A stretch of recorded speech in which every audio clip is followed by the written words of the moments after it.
So what did I miss? When we left England, we were pretty sure that Brexit was going to happen in March.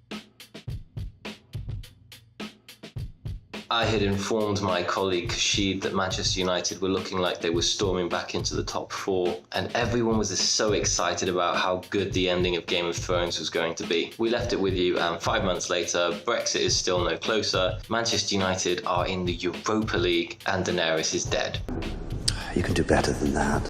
By far the worst part about Manchester United's fall from grace is that Kashid, who knows nothing about football, and who switched allegiances from Manchester City to Chelsea at the drop of a hat when he found out that Chelsea could buy titles with newly found Russian gas money, will now have a year's worth of ammunition against a real football club with a proud history. Still, at least Liverpool didn't win the Premiership.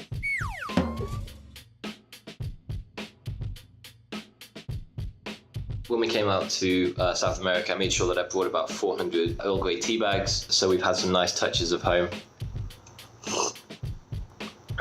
While we've been out here, we connected with a wonderful young lady called Julie, who is running a work with orphans out near Annapolis, about 45 minutes away. And after having met, it turned out that she is my niece's best friend. That's my niece Mary, back in England. So that's been a really wonderful connection. And we spent some time with Julie and our new friend Terry, zipping around the city on these scooters they have everywhere. And we went down for a walk to one of the main parks in Goiânia. And we were walking around over wooden bridges, through the jungly trees, having fun, taking pictures. And then all of a sudden we spotted a monkey, and we were so excited. It was just the best thing ever. But then we saw another one, and we decided to follow it, and we crept closer and closer, and we actually got to hang out quite close to a group of about 20 monkeys. The younger ones were interested in getting close and being around us, but then this crazy mother monkey came and was scaring us off.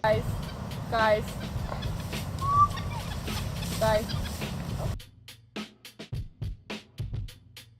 And we had an amazing time just being in the park, watching the monkeys as they were playing about, finding food. Took lots of pictures, made lots of memories, ate lots of ice cream. Then we said goodbye to Terry back to the States. I have to say, hanging out with the monkeys was a definite highlight of the trip so far.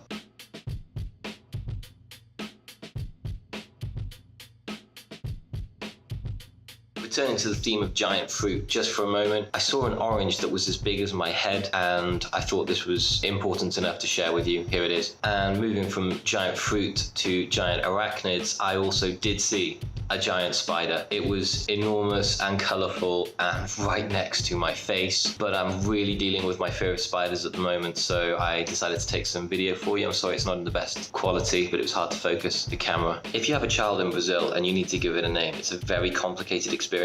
Now, it's easier if you're going to have a girl, because then you know she's either going to be called Maria or Ana Paula. But if you have a boy, you're not allowed to give it a normal name. The rules seem to be that you either need to give them a biblical name, a classical Greek name, or you need to invent a name that is very complicated and involves putting lots of little bits of other names together. I thought the easiest way to show you this would be to use screenshots of my Uber drivers' names. So here's some of the highlight reel. Got Valtenor, Vilmar, Benazid, Farnese, Hitalo, Adamilson, Helder Ney, Cleonato, Edivanio, Dorival, Francinaldo, Tullio Madsen, Wader, and Laesio. But I thought I'd do a kind of top 3 Hall of Fame. At number 3 we have Lou Rivaldo. At number 2 we have the mystical Diauzifer. And at number 1 we have the much shorter, much more cryptic Semi. I presume he's one of twins. Of course, along the way, I've also met Ananias, Agamemnon, Euripides, and Diogenes. So if you've got any favorite made-up names, shout them out. If you are walking around Goiânia, one of the centerpieces of the city, which is rather alarmingly constructed, is this giant Masonic / phallic symbol they have erected in the middle of the city. Here it is. At some point, you have to wonder if anybody exists in town planning meetings who can just for a moment say, guys, should we think about maybe not doing this? What you just said is one of the most insanely idiotic things I have ever heard. At no point in your rambling, incoherent response were you even close to anything that could be considered a rational thought.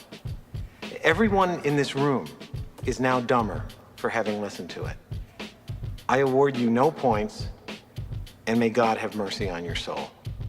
And lastly, while we've been here in South America, we seem to see a lot of German cars, especially Beetles. And the further towards the Argentinian border you go, the more Beetles there seem to be. Anyway, I haven't worked out why there would be so many classic World War II style German cars knocking around South America. But if you've got any ideas why, answers on the back of a postcard. And I hope to see you soon, where I'll be telling you about the deadliest food I found in South America so far, what it's like to go and visit an orchestra here, and I will be showing you a true Brazilian football match.